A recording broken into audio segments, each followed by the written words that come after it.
Assalamualaikum warahmatullahi ta'ala wabarakatuh. Alhamdulillahilladzi anzala 'alaina al-Qur'an. Alhamdulillahilladzi ja'alana min ummati sayyidil anam. Alhamdulillahi 'ala jami'in ni'am az-zahirati wal batinah, ad-dunyawiyyati wal ukhrawiyyah, as-sabiqati wal lahiqah. Asyhadu an la ilaha illallah wahdahu la syarika lah, wa asyhadu anna sayyidana wa habibana wa maulana Muhammadan abduhu wa rasuluh. Allahumma salli wa sallim ala sayyidina Muhammad wa ala ali sayyidina Muhammad. Faqad qala ta'ala fi kitabihil karim, wa aqimus salah inna salata tanha 'anil fahsya'i wal munkar. Wa qala Rasulullah sallallahu alaihi wasallam, man khafa adlaj wa man adlaja balagha al-manzil. Ala inna sil'atallahi ghaliyah, ala inna sil'atallahi al-jannah, atau kama qala Rasulullah sallallahu alaihi wasallam.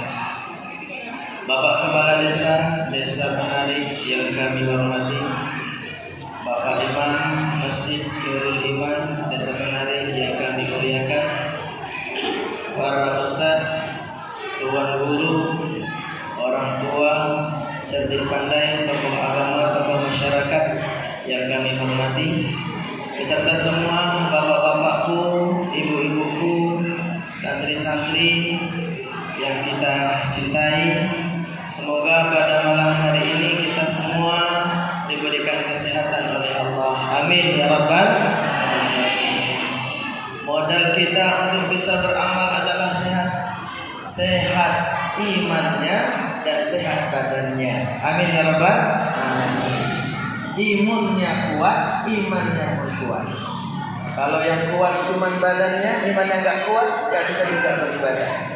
Maka kita berdoa semoga imunnya kuat, imannya pun kuat. Amin ya rabbal alamin. Maka bersyukur kepada Allah kita mengucapkan alhamdulillahirabbil alamin. Salawat dan salam semoga tercurah kepada kekasih kita, junjungan kita, Nabi besar, Nabi agung Muhammad sallallahu alaihi wasallam. Semoga kita mendapatkan syafaatnya, diakui sebagai umatnya dunia dan akhirat. Amin ya rabbal alamin. Suatu hari bumi berkata kepada langit, apa kata bumi?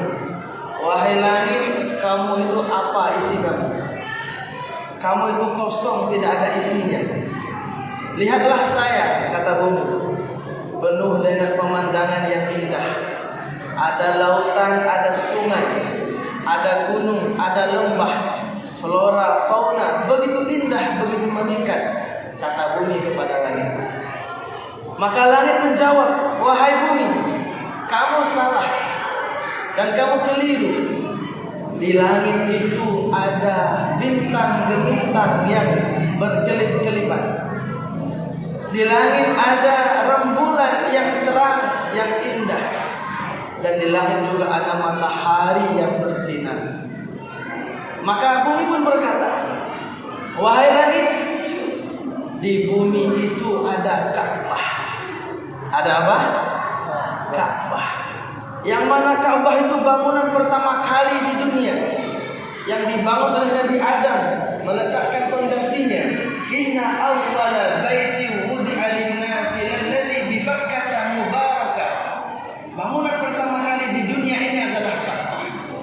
Dan Ka'bah itu setiap hari dikunjungi orang, setiap saat ada yang tawaf, dan amal-amal manusia naik di sana. Dan semua orang di dunia ini mereka rindu ingin datang ke Ka'bah. Dan di langit tidak ada Ka'bah, kata bumi.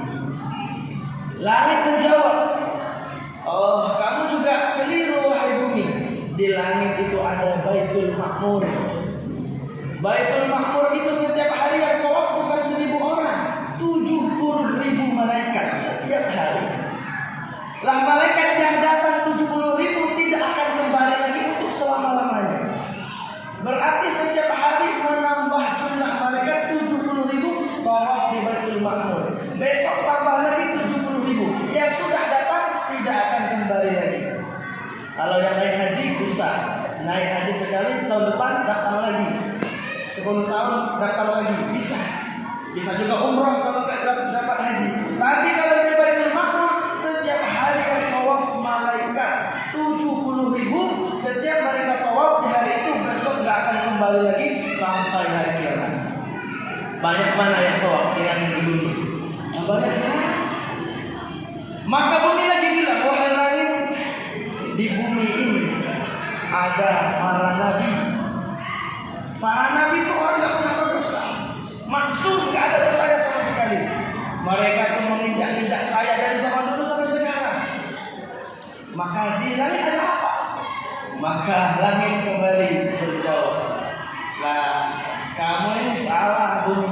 Di langit itu malaikat banyak, ada yang besar hamalatul arsy, ada malaikat karobiyun, ada malaikat yang menjadi amilnya malaikat yang besar-besar. Banyak langit, ini banyak malaikat ya. Dan malaikat juga masuk gak ada dosa. La ya'sunallaha ma amarahum wa yaf'aluna ma yu'marun. Malaikat enggak pernah maksiat dan mengerjakan apa yang Allah perintahkan. Di langit itu ada yang rukuk saja sampai kiamat. Ada di bumi yang rukuk saja sampai kiamat. Ada yang sujud saja sampai kiamat. Maka bumi pun berkata, wahai langit, kamu masih kalah sama saya. Di bumi itu ada manusia paling mulia, namanya Nabi Muhammad sallallahu alaihi wasallam. Langit terdiam dan langit menangis. Langit berdoa, ya Allah, ya Allah, ya Allah. Nabi Muhammad di bumi, ya Allah. Beliau belum ke langit, ya Allah. Maka ya Allah, kami 7 lapis langit rindu dikunjungi oleh Nabi Muhammad. Ini di antara sebabnya Isra wal Mi'raj. Namun setelah itu Allah buat keadaan yang berbeda di bumi. Tahun 10 Hijriah, tahun 10 kenabian, bukan Hijriah, 10 kenabian. Nabi Muhammad 10 tahun jadi nabi, berdakwah siang dan malam mengajak orang untuk taat kepada Allah. Di Bukit Sofa beliau berdiri, beliau katakan, ya ayuhan nas qulu la ilaha illallah tuflihu. Wahai manusia, ucapkanlah kalimat la ilaha illallah, kalian akan beruntung.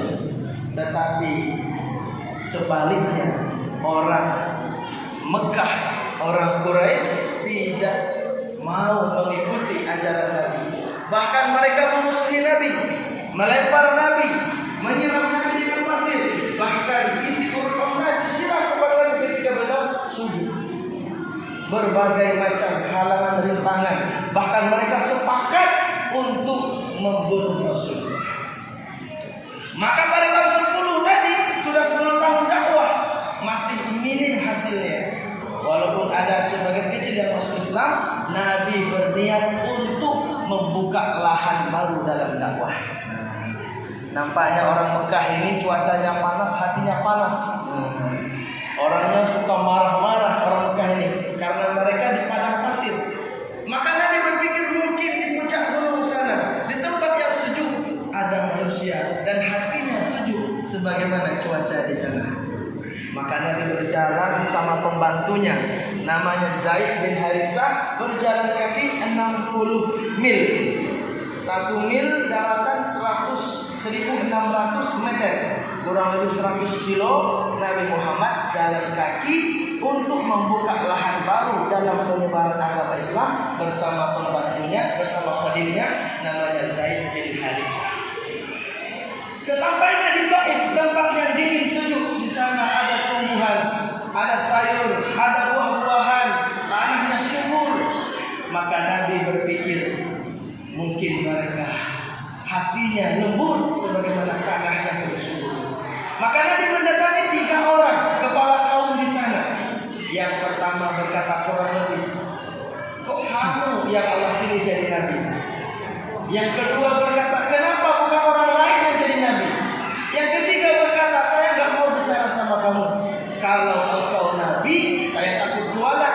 Jika engkau bukan nabi, tidak ada gunanya saya berbicara dengan pembohong. Maka Nabi mengatakan, oke, kalian tidak menyebut saya, tapi tolong saya akan masuk ke Taif, tolong amankan saya di sana. Silakan. Nabi masuk di Taif, mengajak orang Taif, mendakwahkan mereka supaya masuk Islam selama kurang lebih 10 hari.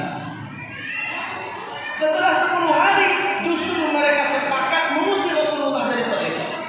Dibentuknya 2 barisan. Ini diceritakan detail oleh Maulana Saifur Rahman Mubarakfuri dalam kitab yang dikarangnya Sirah Nabawiyah.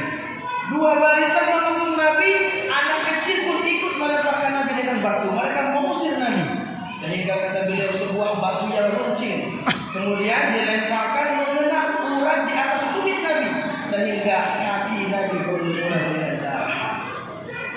Sehingga Nabi dalam sebuah hadis mengatakan, saya belum pernah merasakan kesedihan yang mendalam hati saya, terasa teriris-iris melebihi peristiwa di Taif.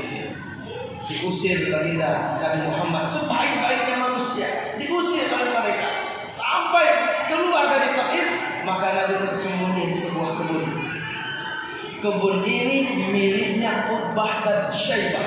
Syaibah ini anak kembar bapaknya, namanya Rabi'ah. Dia orang Mekah tapi punya kebun di Taif. Kebun anggur yang sedang berbuah, buahnya ranum, buahnya sedang matang. Maka Nabi dulu di bawah anggur, beliau bersama Zaid sudah merasa aman dari gangguan orang-orang yang ingin mencelakakan beliau. Beliau berdoa, doanya sangat panjang. Allahumma inni ashku du'fan quwwati wa qillata hilati wa hawani 'alan nas ya arhamar rahimin. Ya Allah, aku adukan kepada Engkau lemahnya kekuatanku, lemahnya rencanaku kepada manusia ya Allah. Kepada siapa Engkau serahkan aku ya Allah? Kepada orang jauh di sana, orang Mekah yang akan membunuhku, atau orang Taif yang dekat ini akan mencelakakanku. Illam yakun bika alayya ghadabun fala ubali. Tapi biarlah ya Allah, orang Mekah marah, orang Taif murka, yang penting Engkau jangan marah kepadaku. Itulah hakikatnya seorang hamba. Siapapun marah gak apa-apa, orang jauh marah, siapapun marah gak apa-apa. Yang penting Engkau ya Allah jangan marah kepadaku. Walakin afiyatuka huwa awsa'u minni ya Allah. Ampunanmu lebih luas ya Allah. Ya Allah, rahmatmu lebih luas ya Allah. Lakal uqbah hatta tarda. Terus aku akan berjuang, tidak ada hentinya sampai Engkau ridho kepadaku. Andaikan aku mati dalam perjuangan, yang penting Engkau ridho, gak apa-apa ya Allah. Andaikan Engkau berikan aku kemenangan, Engkau ridho, gak apa-apa ya Allah. Yang ku cari hanyalah ridho-Mu ya Allah. Ini kita ucapkan tiap hari. Inna sholati wa nusuki wa mahyaya wa mamati lillahi rabbil alamin. Tapi apakah ucapan ini sudah sampai di hati kita? Salatku, ibadahku, hidupku, matiku hanya untuk Engkau ya Allah, kita ucapkan. Namun apakah sudah sampai betul di hati kita? Wallahu a'lam. Semoga Allah mudahkan. Amin ya rabbal alamin. Tapi Rasulullah sudah sampai di sini. Terserah ya Allah, Engkau mau matikan aku, asalkan Engkau ridho, gak apa-apa. Atau Engkau tolong aku, Engkau ridho, gak apa-apa. Maka di saat Nabi berdoa tadi yang sedih, dilihat oleh Utbah dan Syaibah. Utbah dan Syaibah tadi melihat Nabi, mereka sedih dan mereka terkesan dengan lantunan doa yang begitu indah. Maka dia menyuruh seorang tukang kebunnya, wahai tukang kebun, hantarkan kepada Nabi Muhammad 1 tandan anggur yang siap makan. Maka pembantu itu atau tukang kebun tadi membawa, di bawahnya setandan anggur yang enak, yang sedang matang mekar. Maka dibawa di hadapan Rasulullah. Wahai fulan, engkau berlumuran darah kakimu, berlumuran keringat begitu banyak di tubuhmu. Kelihatan engkau capek, susah, dan engkau telah berdoa banyaknya doamu. Maka aku disuruh oleh beliau menghantar anggur untuk tuan, silakan dimakan. Maka Nabi pun mengambil anggur itu, beliau membaca Bismillahirrahmanirrahim. Bismillahirrahmanirrahim. Maka orang itu bertanya, itu ucapan apa? Bismillah itu saya tidak pernah dengar. Nabi melihat kepada tukang kebun itu, wahai tukang kebun, namamu siapa? Siapa namamu? Oh, nama saya Adas. Kenalkan, nama saya Adas. Wahai Adas, kamu dari mana? Orang sini bukan? Bukan. Saya dari Ninawa. Ninawa jauh di sana. Nabi Muhammad tersenyum beliau berkata, di Ninawa itu ada saudara saya, namanya Yunus bin Matta. Dia Nabi seperti juga aku seorang Nabi. Maka Adas tadi langsung mencium tangan Nabi, mencium kaki Nabi. Dia mengatakan, di Taif ini tidak ada yang tahu Yunus bin Matta kecuali dia pun Nabi. Maka Adas tadi masuk Islam. Setelah dia mencium tangan dan kaki Nabi, Utbah dan Syaibah gelisah. Itu orang tukang sihir kayaknya. Baru ngobrol sebentar, langsung membantu kita tertarik dengan dia. Mencium tangan dan kakinya, dipanggilnya, sini, Adas sini. Gak boleh kesana lagi. Maka Nabi pun dalam kesendirian hanya bersama Sayyidina Nisa. Di saat itu beliau pun membaca Al-Quran. Al-Quran dibacakan. Qul uhiya ilayya annahu istama'a nafarun minal jinni faqalu inna sami'na Qur'anan ajaba. Ini kisahnya. Dalam Al-Quran ada surah jin. Surah jin itu menceritakan kisah Nabi di bawah pohon anggur itu. Beliau membaca Al-Quran didengarkan oleh jin. Maka jin mendengarkan bacaan Quran Nabi, berkumpul satu jin datang lagi. Falamma hadaru qalu ansitu falamma qudiya walau ila qaumihim munzirin. Setelah mereka mendengarkan bacaan Quran Nabi, mereka pulang ke kampungnya masing-masing. Jin membawa pasukan, membawa teman-temannya masuk Islam bersama-sama. Ribuan jin masuk Islam di tangan Rasulullah. Lah, jangan susah Muhammad. Hiburan orang Mekah, orang Taif, Utbah, Syaibah pergi. Allah punya maksud yang lain. Jin sekarang telah berbondong-bondong masuk Islam. Artinya dalam perjuangan ini tidak ada perjuangan itu yang tidak ada hasilnya. Mesti ada hasilnya. Susah payah kita, capek kita untuk kemajuan agama, untuk ibadah kepada Allah, itu pasti ada hasilnya. Janganlah kita menganggap kita ibadah, sibuk sholat, sibuk puasa, zakat, haji, repot-repot untuk agama. Jangan kita anggap tidak ada hasilnya, pasti ada hasilnya. Tetapi yang memberikan hasilnya adalah Allah. Bukan mau kita, tapi maunya Allah. Lalu Nabi Muhammad sepulangnya dari Taif, belum. Ketika beliau setelah jin masuk Islam, datang malaikat penjaga bukit. Apa kata malaikat, wahai Muhammad? Saya sudah diizinkan oleh Allah. Kalau engkau mau, aku benturkan dua bukit di antara Taif, maka yang ada di antara keduanya tertimbun bumi dan mereka terkubur mati semuanya. Yang penting engkau mau saja. Kalau engkau tidak terima dan engkau ingin mereka dihancurkan, Allah telah mengizinkan aku menghancurkan mereka. Kata Nabi, jangan.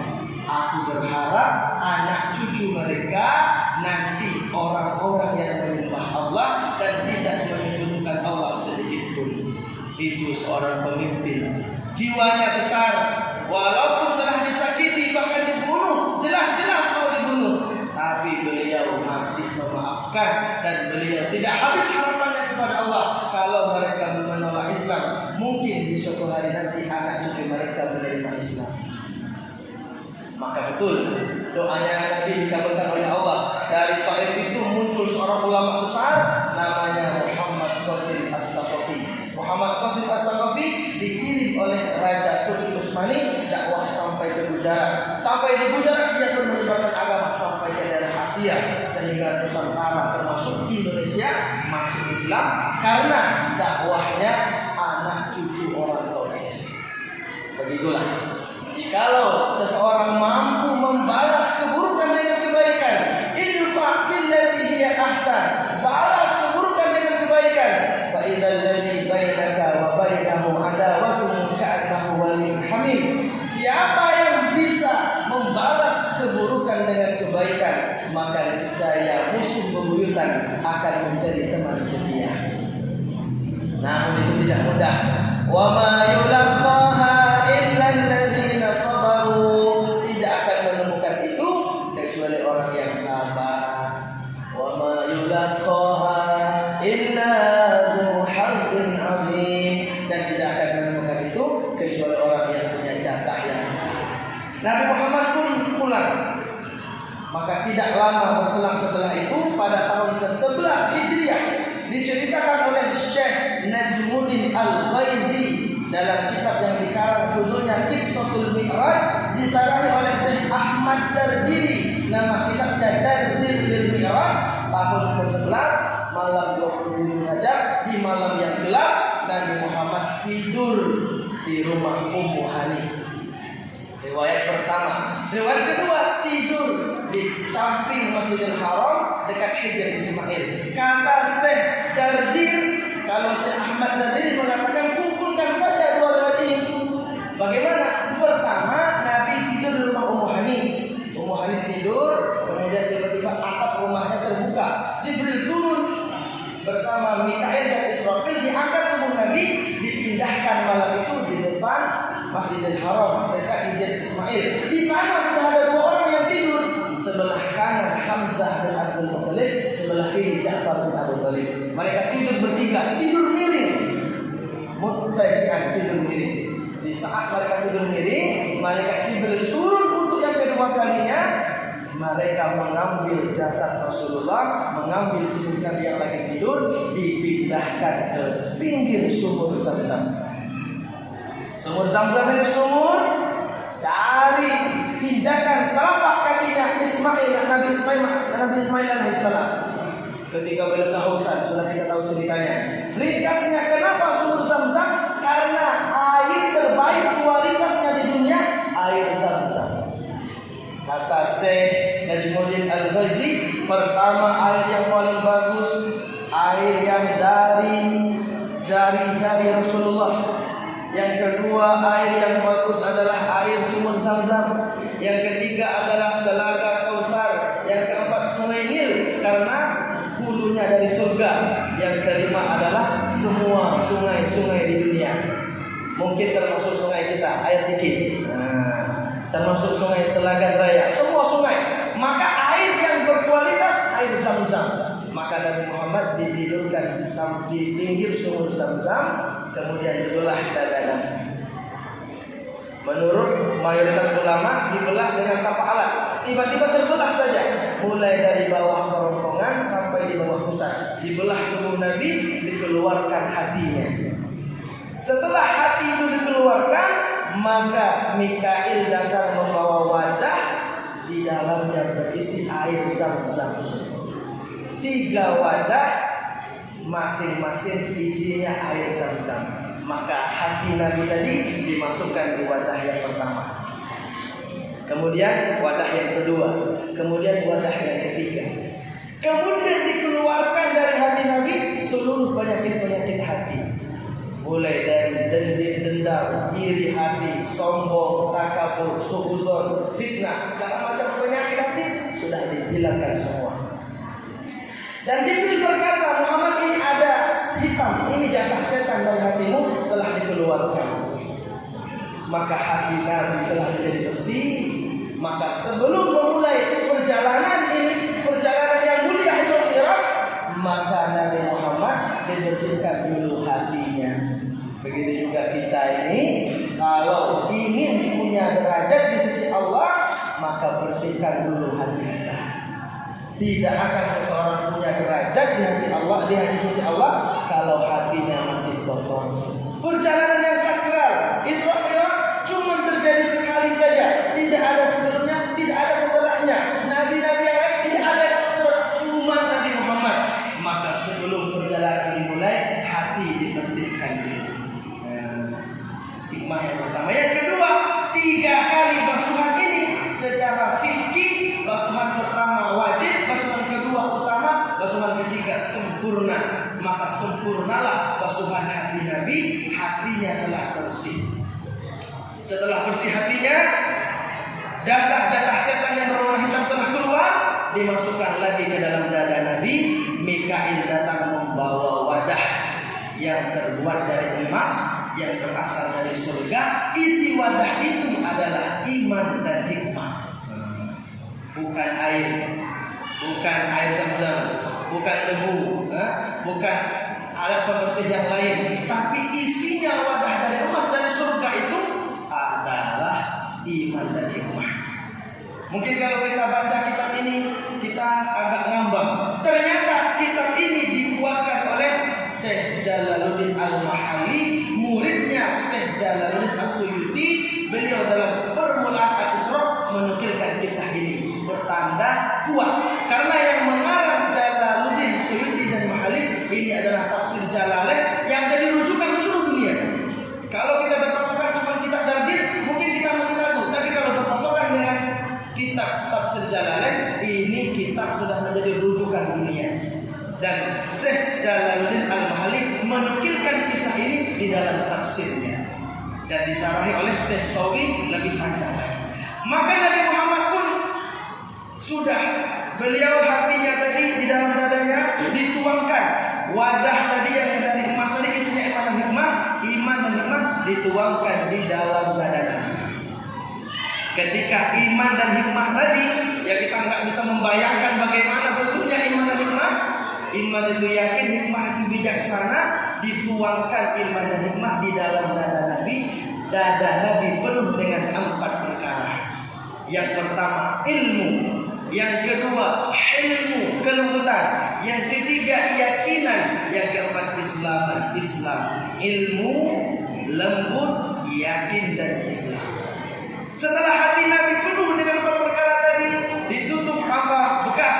Kemudian khutima baina katifaihi bi khatmin nubuwah, dicap di belakang Nabi antara dua bahu Nabi, di atas urat belikat sebelah kiri dengan cap kenabian. Segitiga, sisi kanan tulisannya tawajjah haitsu syi'ta, sisi kiri fa innaka mansur, di dalam Allah wahdahu la syarikalah Muhammadun abduhu wa rasuluh. Muhammadun abduhu wa rasuluh.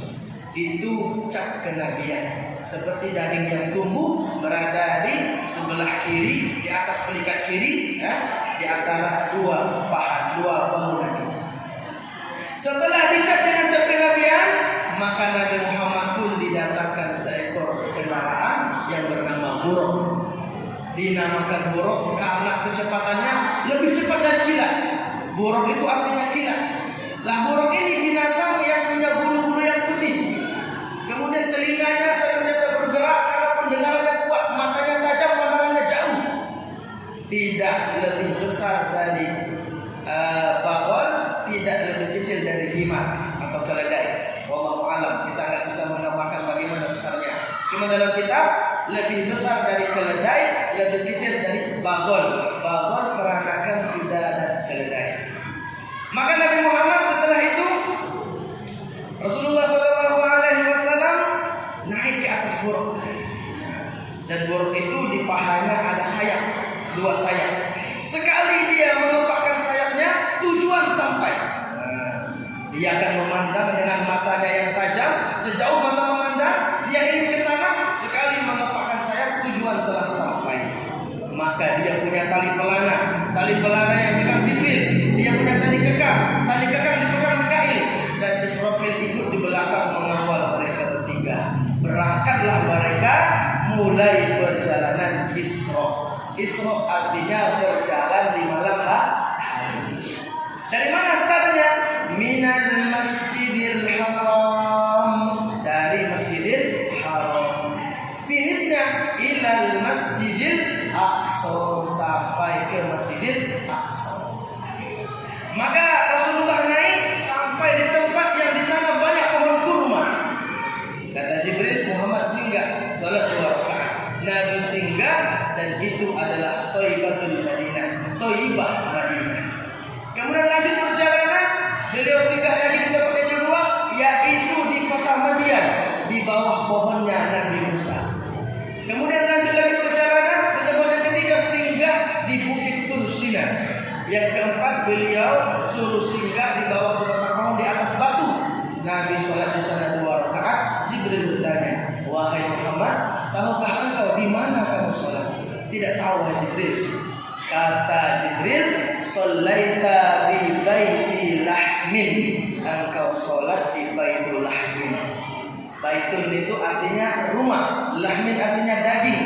Maka baitul lahmin itu tempat dilahirkannya Nabi Isa alaihissalam. Sekarang masih ada baitul lahmin, disebut sekarang Bethlehem, itu di Israel, tempat dilahirkannya Nabi Isa alaihissalam. Sudah sampai di Bethlehem, artinya Masjidil Aqsa sudah dekat. Maka mereka lanjut langsung ke Masjidil Aqsa. Maka Masjidil Aqsa itu pintunya banyak. Ketika merbuat Masjidil Aqsa ingin menutup semua pintu sore itu, semua pintu tertutup. Ada satu pintu yang dari arah Yaman nggak bisa ditutup. Datang orang nutup, satu orang nggak kuat, dua orang ramai-ramai nutup, nggak bisa ditutup malam itu. Maka pintu Masjidil Aqsa dari arah Yaman tetap terbuka. Maka Nabi Muhammad pun lewat di sana bersama Jibril, Mikail, dan Israfil. Dan buruknya diikat di depan masjid. Tempat para nabi terdahulu mengikat buruk, sudah ada tempat mengikatnya, sudah ada tempat parkirnya di sana. Masuk ke dalam, mereka pun sholat 2 rakaat tahiyatul masjid. Setelah sholat, Jibril azan, Allahu Akbar ila akhir. Mikail iqamah. Setelah itu di belakang mereka sudah berkumpul para nabi, arwahnya orang beriman dan para malaikat. Banyak sekali. Mereka telah membentuk shaf yang rapat, lurus dan rapi di belakang Nabi, sehingga Nabi melihatnya memenuhi ufuk. Sudah penuh, banyak sekali. Maka Jibril mengatakan, Muhammad, maju ke depan jadi imam. Maka Nabi Muhammad terdiam Nabi Muhammad. Beliau merasa tidak pantas. Maka Jibril mengatakan, memang engkau imamnya. Maka Nabi pun imam. Setelah beliau sholat, Jibril bertanya, tahukah engkau tadi Muhammad siapa di belakangmu? Tidak tahu Jibril. Itu adalah 124.000 para nabi. Dan malaikat-malaikat dari langit turun. Mereka ingin menjadi makmum, ingin sholat di belakangmu. Maka itulah hari peresmian Rasulullah menjadi manusia terbaik. Sebelum beliau diangkat ke langit Mi'raj, di bumi diresmikan dulu. Dosennya Jibril, dekannya Mikail, saksi-saksinya yang hadir, para nabi semuanya, arwah orang beriman dan para malaikat, sehingga beliau menjadi imamul anbiya, imamnya para nabi, imamul mursalin, imamnya para rasul. Nah, maknanya apa? Kembali lagi tadi, sudah diresmikan walaupun ditolak di mana-mana, tetap beliau orang yang terbaik. Lah sekarang setelah selesai hajat di bumi, mereka bersiap-siap naik ke langit, mengabulkan doanya langit. Sudah sekian lama dulu ingin dikunjungi Rasulullah. Makanya setelah Isra, peristiwa berikutnya adalah Mi'raj. Naik gak pakai buruk, tapi naik pakai tangga-tangga.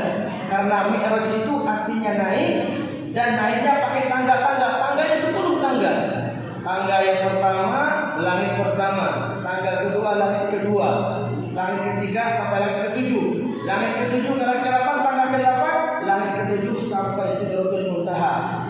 Tangga berikutnya Sidratul Muntaha sampai Al-Mustawa. Kemudian tangga ke-10 Al-Mustawa sampai kursinya Allah atau arsy-Nya Allah. 10 tangga lah Nabi Muhammad naik. Sebelum Nabi Muhammad naik, maka Allah menampakkan kepada beliau ada orang-orang yang mereka memukul kepalanya dengan batu. Kepala dipukul dengan batu, pecah kembali lagi, pukul lagi, pecah kembali lagi. Nabi Muhammad bertanya kepada Jibril, siapakah mereka Jibril? Kepalanya bagus, dipukulkan dengan batu yang tajam, pecah, dipukul lagi. Kata Jibril, itu adalah gambaran nanti di kalangan umatmu ada orang-orang yang kepalanya berat menjaga sholat 5 waktu. Mudah-mudahan tidak termasuk kita. Amin ya rabbal alamin. Kepalanya berat kalau subuh, berat karena kesiangan, karena tidur. Zuhur kesibukan, asar perjalanan, maghrib makan durian, isya kekenyangan. Begitu terus.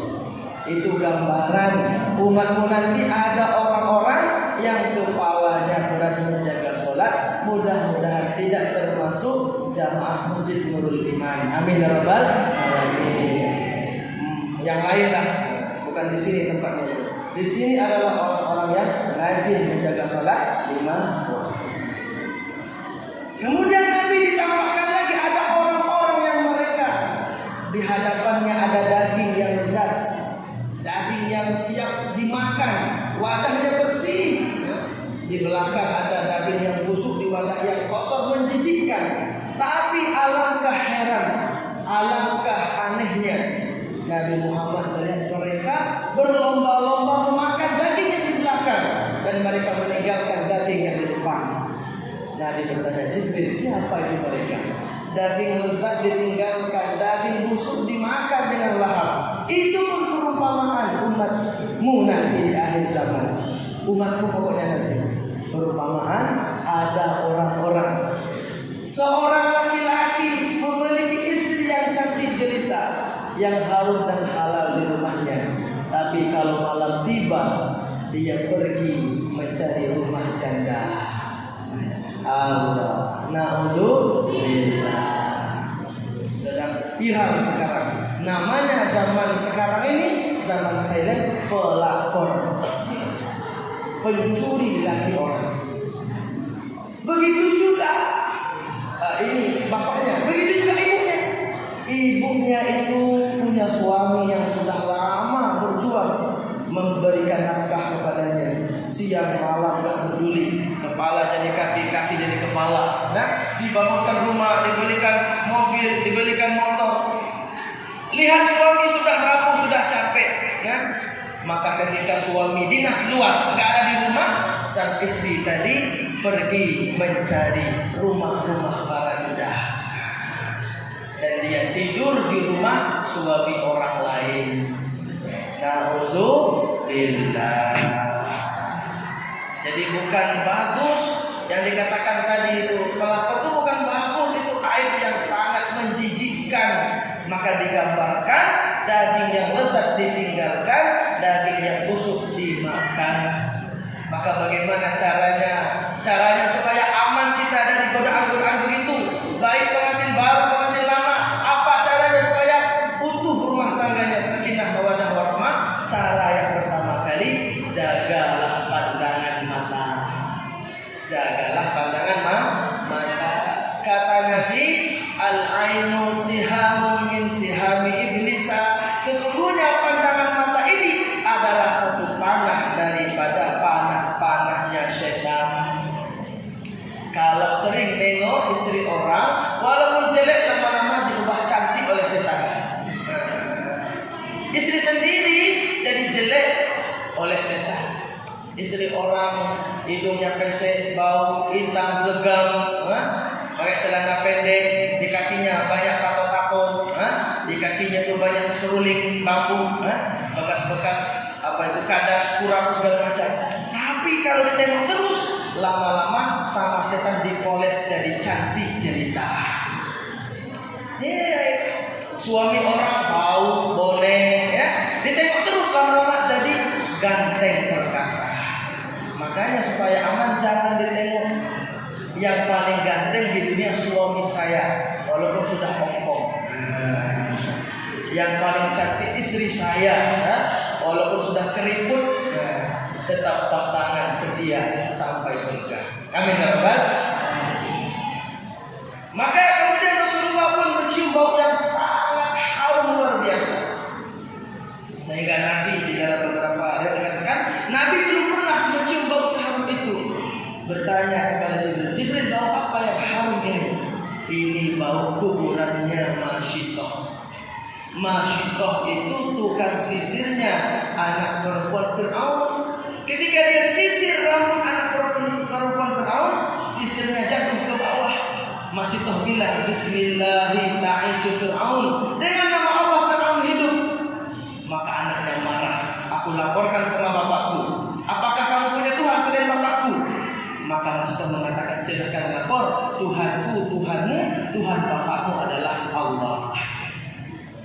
Ringkasnya mereka pun dipanggil berempat, satu suami, dua anak-anak yang kecil masih menyusui.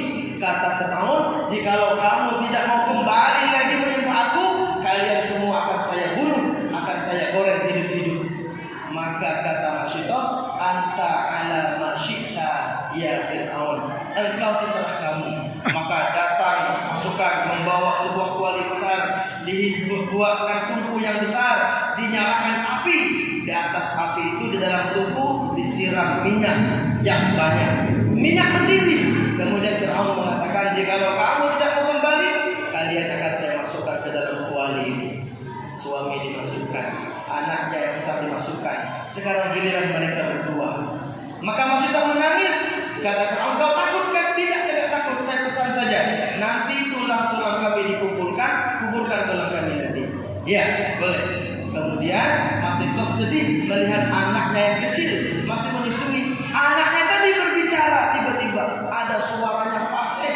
Ya ummi, wahai ibuku, la takhafi, jangan engkau khawatir, wala tahzani, dan jangan engkau bersedih, fa innaki 'alal haqqi, sesungguhnya engkau dalam kebenaran. Anak kecil menyusui bisa berbicara di waktu itu. Maka langsung Masyitah melompat masuk ke dalam kuali berisi minyak yang panas. Maka tulang mereka dikuburkan. Nabi mencium bau harum kuburan mereka ketika Isra wal Mi'raj. Lantas Nabi Muhammad melihat ada orang yang menggunting lidahnya dengan gunting dari besi. Lidahnya digunting dengan gunting dari besi. Setelah lidah itu putus, digunting lagi, putus gunting lagi. Nabi bertanya, Jibril, siapa mereka itu? Jibril mengatakan, mereka itu adalah para penceramah, khutbah fitnah, para khatib, para penceramah yang suka ceramah namun tidak mengamalkan apa yang dia sampaikan. Nauzubillah, kabura maqtan indallah, sangat besar kebencian Allah kepada orang yang pandai berbicara namun tidak pandai beramal. Kemudian kami melihat ada orang yang punya kuku yang tajam, panjang dari tembaga kukunya. Dia garuk semua tubuhnya sampai mukanya berdarah, pipi berdarah, kemudian di dadanya berdarah, semua tubuhnya berlumuran darah. Seperti orang yang stres, seperti orang yang kemasukan setan. Maka Nabi bertanya, siapa mereka itu? Jibril. Mereka itu adalah perumpamaan alladzina ya'kuluna luhuman nas, orang yang di dunia suka memakan daging manusia. Maksudnya bagaimana? Sumanto, bukan Sumanto.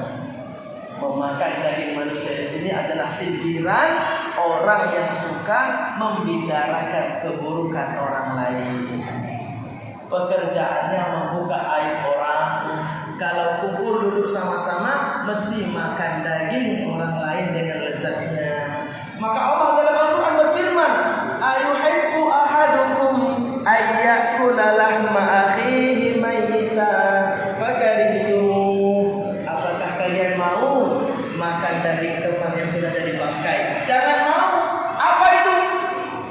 Makan daging teman yang sudah jadi bangkai itu adalah ghibah, membicarakan keburukan orang lain. Nauzubillah. Semoga jamaah Nurul Iman tidak ada yang begitu. Amin ya rabbal alamin. Sehingga rugi orang yang ghibah itu rugi. Dia mengirim amal baiknya kepada orang lain, amal buruk orang dia ambil. Di akhirat muflis itu apa? Uangnya habis, bangkrut.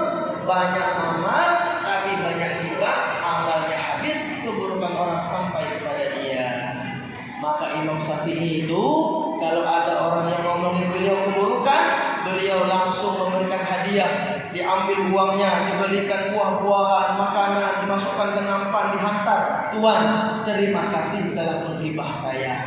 Cuman ini yang bisa saya berikan kepada Tuan. Uang saya nggak ada lagi. Nanti kalau ada saya kasih lagi. Kenapa begitu? Di saat orang menghibah, maka kebaikan orang itu pindah kepada beliau. Dan keburukan beliau pindah kepada si fulan yang menghibah tadi. Maka sangat rugi orang yang suka membicarakan keburukan orang lain. Sahabat bertanya, ya Rasul,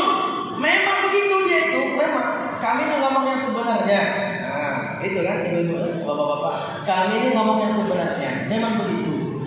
Kata Rasulullah, gibah itu yang ngomong yang sebenarnya. Kalau dia nggak begitu kamu ngomong, namanya fitnah. Loh, bagaimana begitu? Iya begitulah gibah. Tapi ada gibah yang diperbolehkan. Gibah yang diperbolehkan itu bagaimana? Ada pencuri bunga. Ada pencuri bunga dari jauh dari Palembang datang ke penarik. Maka ada fotonya di Facebook, ada fotonya. Hati-hati, orang ini pencuri bunga, ibu-ibu. Bunga janda bolongnya dicuri nanti, bunga alasnya dicuri. Maka ibu-ibu yang nengok orang itu datang ke penarik, boleh gibah dia. Hati-hati, di penarik sedang kedatangan tamu tukang curi bunga. Boleh dilaporkan ke pihak yang berwajib, dibicarakan aibnya boleh. Itu gambaran saja. Artinya membuka aib itu boleh kalau ada kemaslahatan umum. Kalau tidak ada, pengen bicara saja, itu termasuk dosa besar. Sepakat ulama, dosa besar. Kemudian Nabi Muhammad dipanggil dari depan, dipanggil dari belakang, dipanggil dari kanan, dipanggil dari kiri. Maka Nabi Muhammad enggak menoleh sedikit pun, lurus terus berjalan. Jibril mengatakan, Muhammad engkau hebat. Itu sebelah kanan panggilan Yahudi, sebelah kiri panggilan Nasrani, sebelah depan panggilan iblis, sebelah belakang panggilan dunia. Kalau engkau menoleh ke kanan, umatmu banyak yang masuk Yahudi. Kalau engkau menoleh ke kiri, umatmu banyak masuk Nasrani. Kalau engkau melihat ke depan, maka umatmu banyak yang lalai, dilalaikan oleh iblis. Kalau melihat ke belakang, maka umatmu mereka banyak yang tertipu oleh dunia. Nabi Muhammad disuruh pilih, ada 2 gelas. Gelas yang pertama isinya adalah air susu. Gelas yang kedua isinya air arak. Maka Nabi Muhammad memilih air susu. Saya minum dulu kalau begitu. Bismillahirrahmanirrahim. Nabi Muhammad memilih susu. Kata Jibril, betul Muhammad, engkau memilih fitrah. Kalau engkau pilih arak, umatmu akan lalai. Ya, sebetulnya masih ada 8 lagi yang Allah tampakkan. Kita nggak bisa menceritakan semuanya karena waktu terbatas. Mulailah mereka menuju ke langit untuk mi'raj. Sampai di langit, ternyata betul seluruh malaikat sudah menyambut. Maka penjaga langit pertama namanya malaikat Ismail. Malaikat Ismail punya anak buah 70.000 malaikat. Setiap 70.000 itu punya pasukan 70.000 lagi. Maka malaikat Ismail melihat Jibril, bertanya langsung, wahai Jibril, siapa bersamamu? Kata Jibril, ini Rasulullah Muhammad. Udah diutus dia? Sudah, ini Muhammad sudah diutus. Marhaban bi akhi saleh wa bani saleh, zita an maji'a, nikmal maji'a, nikmal habibah, nikmal abiyah. Selamat datang anak yang soleh, selamat datang saudara yang soleh. Sebaik-baiknya kedatangan, sebaik-baiknya kunjungan, sebaik-baiknya pertemuan. Maka dibuka pintu langit yang pertama. Nabi Muhammad naik di langit yang pertama, bertemu dengan satu sosok yang besar, badannya besar, bidang dadanya dari bahu ke bahu 8 meter, besar sekali. Orang itu melihat ke kanan bergembira, melihat ke kiri menangis bersedih. Maka Nabi Muhammad bertanya, Jibril, siapa orang itu? Kata Jibril, itu adalah kakekmu Nabi Adam alaihissalam. Nabi Adam itu diciptakan oleh Allah besar di langit pertama. Pekerjaan beliau ke kanan memandang bergembira, ke kiri memandang bersedih. Dan di kanan ada sebuah pintu keluar darinya bau yang harum, di sebelah kiri ada pintu keluar darinya bau yang busuk. Maka Nabi Muhammad bertanya, mengapa beliau melihat ke kanan bergembira, ke kiri sedih? Beliau itu melihat ke kanan, melihat anak cucunya yang masuk surga. Beliau bergembira. Melihat ke kiri, anak cucunya yang masuk neraka. Beliau menangis. Maka Nabi Adam bertemu dengan Rasulullah, kerinduan yang mendalam, bertemu dengan Nabi. Langit bergembira, penduduk langit bergembira atas kedatangan Rasulullah. Naik ke langit yang kedua, bertemu dengan Nabi Isa bin Maryam dan Yahya bin Zakaria. Nabi Isa itu kulitnya putih kemerah-merahan, rambutnya selalu basah panjang seperti selalu keluar dari kamar mandi. Maka Nabi Muhammad pun lanjut ke lain yang ketiga, bertemu dengan seorang yang mukanya bersinar, gagah ganteng bagaikan bulan purnama, Nabi Yusuf alaihissalam. Lain keempat naik lagi bertemu dengan Nabi Idris. Lain kelima bertemu dengan seorang pemuda yang janggutnya panjang, sebagian janggutnya putih, sebagian hitam. Nabi Muhammad bertanya, siapa itu Jibril? Itu adalah Nabi Harun alaihissalam. Kenapa janggutnya ada yang putih, ada yang hitam? Oh, ceritanya begini. Dititipi oleh Nabi Musa menjaga Bani Israil 40 hari. Nabi Musa beliau bermunajat di Bukit Tursina. Tapi Bani Israil ditipu oleh Samiri menyembah anak sapi yang berbunyi. Maka Nabi Musa pulang, dipegang jenggotnya Harun sampai putih. Langit yang keenam bertemu dengan Nabi Musa. Langit ketujuh bertemu dengan Nabi Ibrahim. Nabi Ibrahim menyampaikan salam kepada Nabi untuk kita umat Nabi Muhammad. Apa kata Nabi Ibrahim? Wahai Muhammad, sampaikan salamku kepada umatmu. Lah bapakku, ibuku sekalian, kita kalau mendengar hadis ini kau wajib menjawab, kata ulama. Wajib menjawab. Ini salam dari Nabi Ibrahim. Jawabannya bagaimana? Wa alaika wa ala Ibrahim salam. Sama-sama. Wa alaika wa ala Ibrahim salam. Itu kita dapat salam dari Nabi Ibrahim.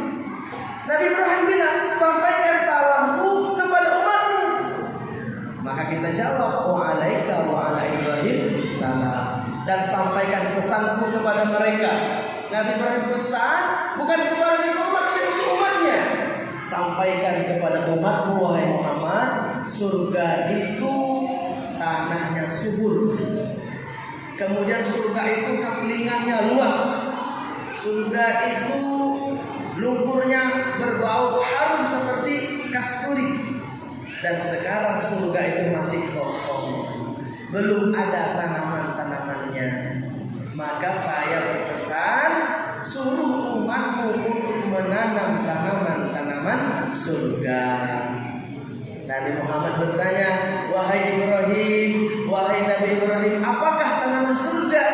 Tanaman surga itu mudah diucapkan, 4 kalimat, namanya tasbihat. Kita semua hafal insyaallah. Subhanallah, sama-sama. Subhanallah, walhamdulillah, wa la ilaha illallah, wallahu akbar. Subhanallah, walhamdulillah, wa la ilaha illallah, wallahu akbar. Subhanallah, walhamdulillah, wa la ilaha illallah. Berarti sekarang bukan nanti, sekarang ini ada proyek besar-besaran di surga sana, membangun tanaman-tanaman surga. Setiap orang dari kita sudah ditanam 3 pohon. Bagaimana kalau banyak lagi mengucapkan? Lah makanya kata ulama, surga itu bukan nanti, sudah jadi sekarang. Sudah jadi sekarang. Maknanya bagaimana? Orang-orang yang sibuk beramal sedang membangun surganya, orang yang sibuk maksiat sedang membangun nerakanya.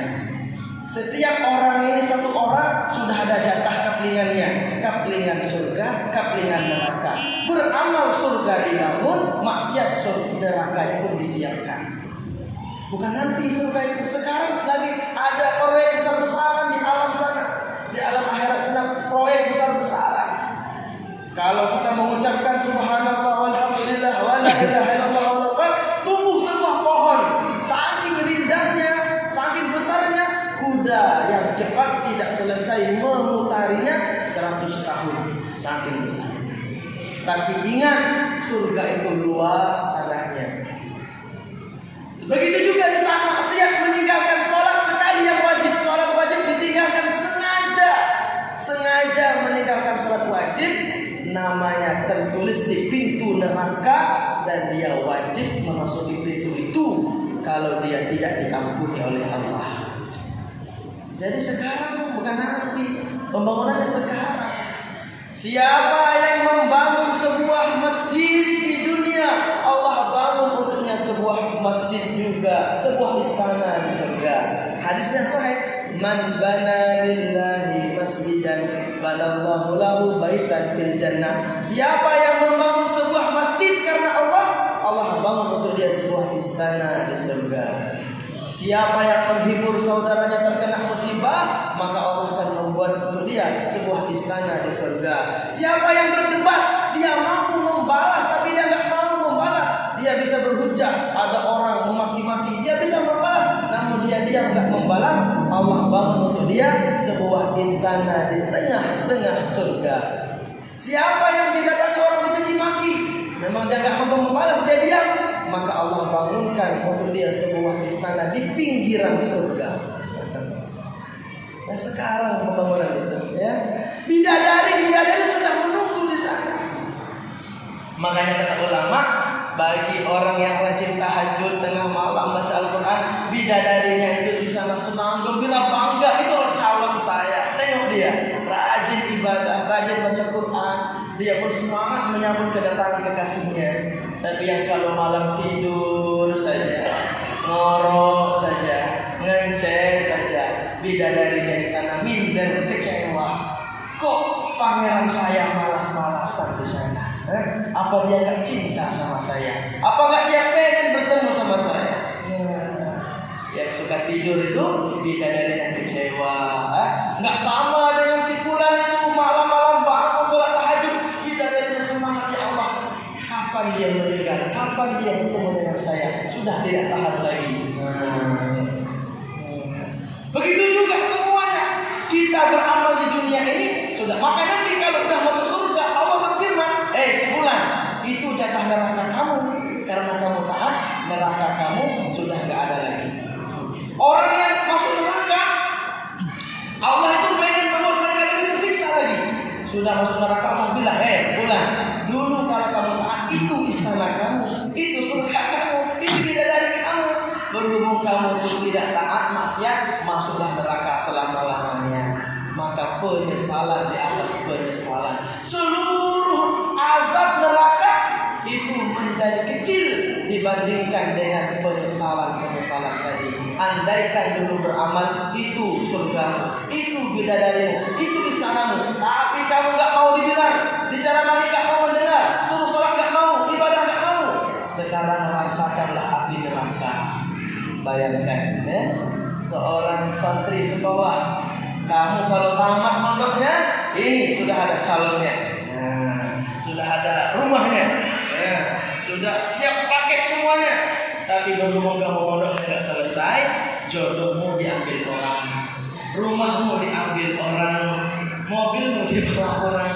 Begitu juga orang yang nggak mau taat, dia sedang membangun nerakanya, orang yang taat sedang membangun surganya. Dan itu adalah keyakinan kita, supaya kita itu semangat di dalam beramal, sehingga hari-hari mengumpulkan bekal untuk kita menyambut pertemuan dengan Allah. Itu bekalnya, disuruh banyak-banyak mengucapkan tasbih. Kemudian Nabi Muhammad lanjut perjalanan. Sudah malam. Nabi Muhammad lanjut perjalanan, beliau sampai ke Sidratul Muntaha. Dalam riwayat dikatakan Sidratul Muntaha adalah sebuah pohon bidara yang sampai puncak. Sidrah pohon bidara, muntaha sampai puncak. Akarnya begitu terunjang, kemudian rantingnya panjang, batangnya tinggi menjulang ke atas, kemudian dipenuhi dengan daun-daunnya sebesar telinga gajah. Dan daunnya sangat banyak, senantiasa daunnya berubah warna, dari hijau menjadi kuning, menjadi hitam, dan ada yang layu dan ada yang jatuh. Itu pohon Sidratul Muntaha. Dan dari Sidratul Muntaha sudah terdengar suara kolam sedang menuliskan takdir. Kolam menuliskan takdir terdengar dari sana. Kemudian Muhammad naik lagi sampai ke Al-Mustawa. Di sana ada suara yang Rasulullah mendengar bahwasanya di sini di dekat dengan arasnya Allah ada orang-orang yang dimuliakan rohnya oleh Allah. Maka Nabi bertanya, siapakah mereka? Apakah para nabi? Bukan. Apakah para rasul? Bukan. Mereka itu orang yang arwahnya dekat dengan arasnya Allah. Satu, orang yang hatinya cinta dengan masjid. Hadisnya sahih. Rajulun qalbuhu mu'allaqun bil masajid. Orang yang cinta dengan masjid. Yang kedua, orang yang tidak durhaka kepada kedua orang tuanya. Kemudian Nabi Muhammad lagi sampai ke Arasy bertemu dengan Allah Subhanahu wa taala, dan inilah puncak daripada Isra wal Mi'raj. Allah mewajibkan kepada Nabi Muhammad salat 50 waktu sehari semalam. 50 bu, bukan 5, 50. Maka Nabi Muhammad menerima turun, bertemu dengan Nabi Musa, suruh naik lagi minta keringanan, sampailah 5 rakaat. Tapi kata Allah, umatmu memang 5 rakaat sholatnya, tapi pahalanya sama dengan 50 rakaat. Mana dalilnya? Al-Quran yang mengatakan man jaa bil hasanati falahu asyru amsalihha. Siapa yang berbuat kebaikan 1 dilipatkan 10, 5 dikali 10 50. Enak jadi umat Nabi Muhammad. Kerja sedikit gaji besar, ya. 5 waktu pahala 50 waktu.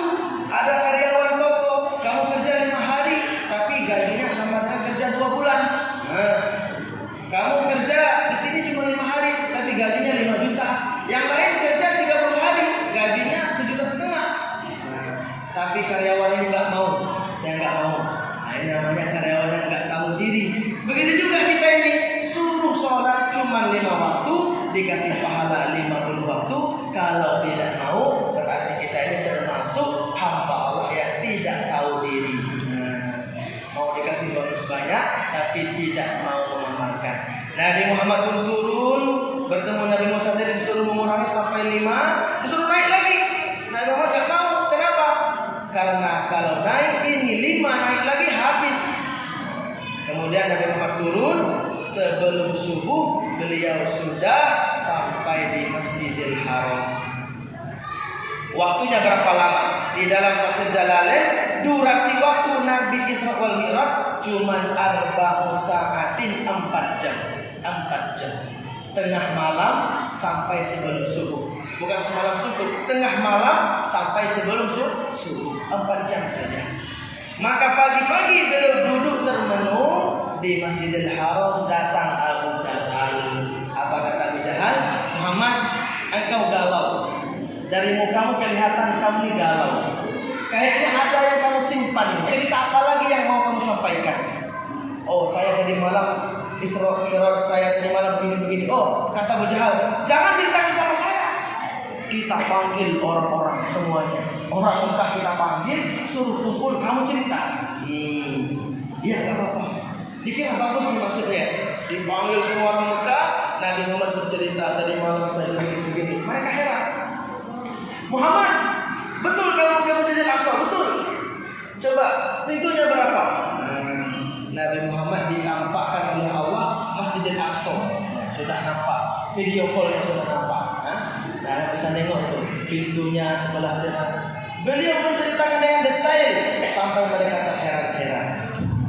Kemudian ada kafilah kami berangkat dari sini, singgah di perjalanan ketemu. Saya menemukan mangkok-mangkok tempat minum mereka. Terheran-heran lagi mereka. Oh, sehingga setelah Nabi selesai cerita, Abu Jahal bilang, bagaimana kawan-kawan? Kalian sudah mendengarkan cerita Muhammad. Kira-kira percaya atau tidak? Semuanya bilang, pembohong, tukang sihir, penipu. Bagus, mantap, kata Abu Jahal. Sama, sepakat memang ini tukang sihir, penipu, pembohong. Ini majnun, orang gila. Di antara sekian banyak orang, ada satu orang yang percaya, namanya Abu Bakar. Kata Abu Bakar, andaikan Muhammad menceritakan yang lebih aneh lagi, saya tetap percaya. Maka besoknya zuhur datang malaikat Jibril mengajarkan cara sholat zuhur. Zuhur artinya nampak. Sholat yang pertama kali nampak zuhur. Subuh belum sholat karena belum tahu tata caranya. Zuhur nampak. Sholat yang pertama kali nampak lima waktu sholat zuhur. Nabi mulai sholat zuhur. Maka ibu sekalian, bapak sekalian, itulah sekelumit kisah perjalanan Isra wal Mi'raj yang pada intinya setiap peringatan Isra Mi'raj kita ini adalah diingatkan supaya kita makin bersemangat untuk menjaga sholat kita. Itulah intinya. Kata ulama, siapa yang menganggap sholat itu biasa, maka dia orang yang biasa di sisi Allah. Siapa yang menganggap sholat itu penting, maka itu orang yang penting di sisi Allah. Siapa yang menganggap sholat luar biasa, dia orang yang luar biasa di sisi Allah. Maka di sholat ini kita rasakan dalam hati hadiah yang istimewa. Puasa, zakat, sedekah dijemput di langit, tidak dijemput ke langit, cukup wahyu saja.